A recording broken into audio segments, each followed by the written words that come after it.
I was really interested in Horimiya whenever I heard that it broke the My Anime List record with viewers and or was it users coming in and ranking it and members joining the group on My Anime List, which you can do for specific shows.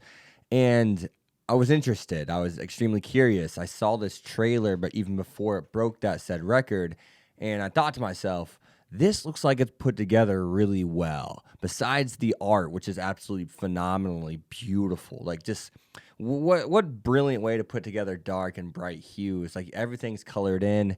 It looks extremely good, and I love the character designs. I love the character personalities, and more importantly, I love how this show kind of really had all these characters have this just dynamic chemistry. And a lot of shows like Bunny Girl Senpai and Snafu, just to name a couple of romance series, they're so good for certain reasons. For Snafu, is the first episode that its dialogue set the tone with Hiki's monologue. With Bunny Girl Senpai, it was the whole supernatural twist that added to the romance series. And with this show, I think it was the character. It's just straight up the character chemistry and the whole dynamic of that between Ishikawa and Miyamura. I believe his name is. Is it Miyamura? I think it is. And then it's Hori and Miyamura. I loved how the whole thing was handled. I mean, honestly, I love their relationship from how they got together and started talking, hanging out, and everything. But let's actually start to the beginning so I don't jump all over. But learning that Hori is someone who lives two lives, right? She's the popular pretty girl at school, but then she's really the mom that's not even a high schooler at home. And a shot that really established that was one where she was walking with her brother, what's it, Sato or Sota? I think it's Sota, actually. Sota. Yeah, Sota. And you see that Miyamura walks by her, but as she's walking with her brother, you see an establishing shot. An establishing shot is a shot that really just demonstrates what all is going on in the background while also giving you a message. Maybe it's to world build. Maybe it's to show that a character doesn't get to live the traditional high school life like the others. And that's shown that her family's always working, it seems. As she even states, mom needs to learn how to tell people no. Like, this is your day off. You chose to work that overtime. And we see that Hori doesn't get to live a high school life because of that. The only high school part she gets to live is going to school, not hanging out with friends after school, not doing high school stuff during the summer. She's being a mom, she's being a parent and a doll. And I love how it really gives that characterization through the whole like egg sequence. And that was funny too. A comedy subjective so far between the whole you have feelings for Hori scene with Miyamura and Hishikawa and the whole texting Miyamura to get eggs thing. I love how the comedy was very smooth. It was very unforced. It just kind of slid in there. It just wasn't necessarily thrown in your face. And I like that. That's how comedy typically, I think, hits more often than not. And I love that whole aspect of the show and characters. Like, that's what sold me on this first episode and why I know now why it's viewed to be so special. It makes sense. It just simply makes sense. Now, looking also, though, at how Hori and Miyamura interact, the whole dialogue scene they exchange, not just whenever Ishikawa told her feelings, and then, she came back to Miyamura and said, did you think that I just didn't like you? You think I was just being a burden to you? And he says those things. It shows that she really cares. I like how it gave us that characterization.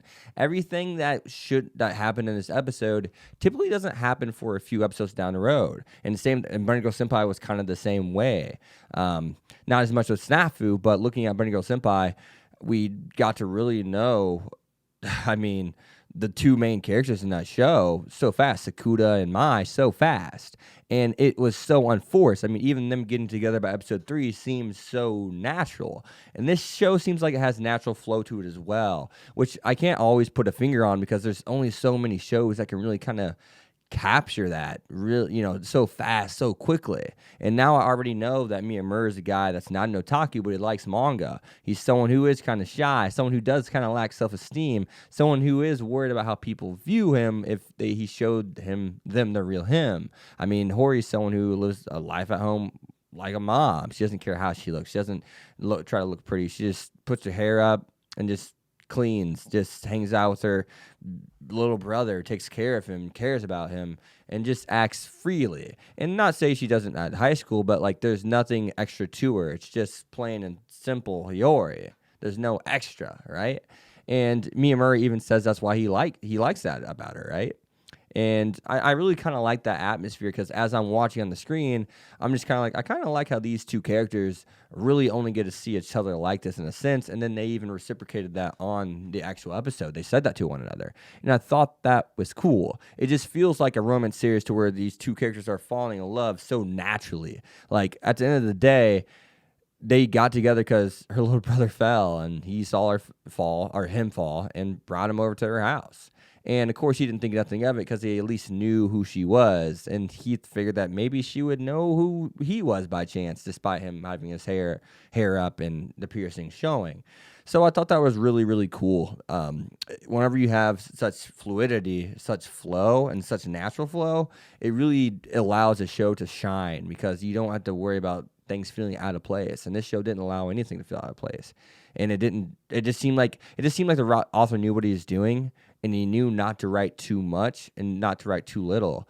And it's just really cool to see all these characters doing what they're doing. I mean, we even had Ishikawa confess his love. I thought Ishikawa was going to be the cliche kind of D-bag character, right? And he wasn't. He's cool. He's goofy. He's arguing with Miyamura on the on the balcony about how he needs to quit saying a secret and that he likes Hiyori. And just before he asked her, he even kind of like asked permission to ask out Hori because he wasn't sure of their relationship. And like in real life, despite someone saying no, there's nothing going on, we wouldn't necessarily quite be sure if there was something going on, because whenever you see two new people hanging out or people hanging out a lot that don't necessarily always hang out, but they're friends, you kind of, suspect something. And especially at a high school age, right? And even as an adult, you do. Like, whenever people get chemistry out of nowhere, you kind of wonder, you question. And I like that. And that's the slice of life coming in. And I love that because you can kind of relate to these characters, especially, the scene to where everyone has something they want to hide or not necessarily present to everyone around them. And that's true. Maybe it's us, an otaku who doesn't necessarily want the pretty girl to know that you like anime, the girl that you're talking to. Maybe you think there's a stigma, right? That stigma is going to play a role. All these things do actually play a role in real life. And I think that's just part of the whole thing, right? That's real. That's realistic. That's something I can gravitate towards in the show now. And that goes back to them saying they kind of like just seeing each other like this. They're comfortable with each other seeing themselves like this. And I think that's cool. I really liked how the show did that. Not a lot of shows can do things so smoothly as this episode 1 of Horiyama did, man. I mean, wait, is the title Horimiya? Wait, so it's kind of like Hori and it's just their two names put together. I didn't know that. I didn't just because you have Hori, you have Miyamura. So you take Hori, and then you take Miya from Miyamura, and you find something new. You just find something different out every day. But no, in all seriousness, though, I just think that's cool. But other than that, the opening, very unique. I love the melody. I love how that was done. I love the art. I love some of the scenes also, even during the show, to where it goes completely white and it shows Miyamura. Then you see like almost like a drop shadow, like a shadow of him in color. And it did the same thing with Hori, if you guys know what I'm talking about. The screen goes white, then you see the character in color, and you see like the character's like face move. And then you see like a color, an outline of them, but like left behind. But that was cool. I hope you guys know what I'm talking about. You should. I mean, all white, the screen went all white. Character was on the screen. You see and it slants the character over a couple inches, and you're left with the character and like an outline of them. And like pink was Hori's color, and I believe blue was Miyamura's color. I think so. So yeah, I think all that was cool, and I liked the aesthetic of it, and I think the ending was really interesting. That was some interesting. Was a CGI or whatnot at the end for the ending song. That was pretty cool. But other than that, I can't even remember what actually happened at that very, very, very end scene. Oh yeah, she's like, maybe they're asking each other out. But also the scene to where she is talking to Miyamura about what he did say to Ishikawa. It's cool to see because now she cares. Like in 20 minutes or less, right? It's hard in 12 episodes to make a good romance, but now I'm already just kind of like, yeah, these characters would be cool together. They're so different than what meets the eye. I'm glad I've gotten to learn a little bit more about them, but yet there still seems so much stuff hidden, right? It seems like there's so much more to them. and I think a lot of their personality will be brought out whenever we see them together in a romantic way. Like Hori's doesn't get to show a lot of herself to other people. She just kind of gets to show the school self, but she doesn't get to necessarily show the interpersonal self because she's living an adult life and she doesn't have friends outside of school.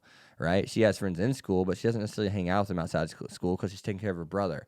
So it would be cool to see once she like is in a dramatic, kind of scene, how does she react? How can she handle that? How can she handle high school experiences that she hasn't necessarily gotten to handle before? She's well put together, but how well put together? You know what I mean? And Miyamura is someone who is a cool guy, but how much of it does he really get? He's not a social person. We see that he can be social, but he doesn't socialize with a lot of people. So there's a lot of questions to that character as well. And I'm interested to see every single one of these things be answered. And I'm wondering what the show really is going to go after, because we see the theme so far is not everyone is how you perceive them to be.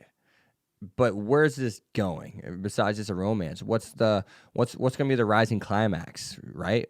What's going to be the issue here? If someone is an antagonist, what concept is the antagonist for these two falling in love or not falling in love? So that's going to be interesting to see. But as always, guys, you guys have been Hex. Be sure to leave a like, comment, subscribe. Follow me on Twitter, X25. And yeah, I hope you guys enjoy the show as much as I did, because this show is pretty dang good.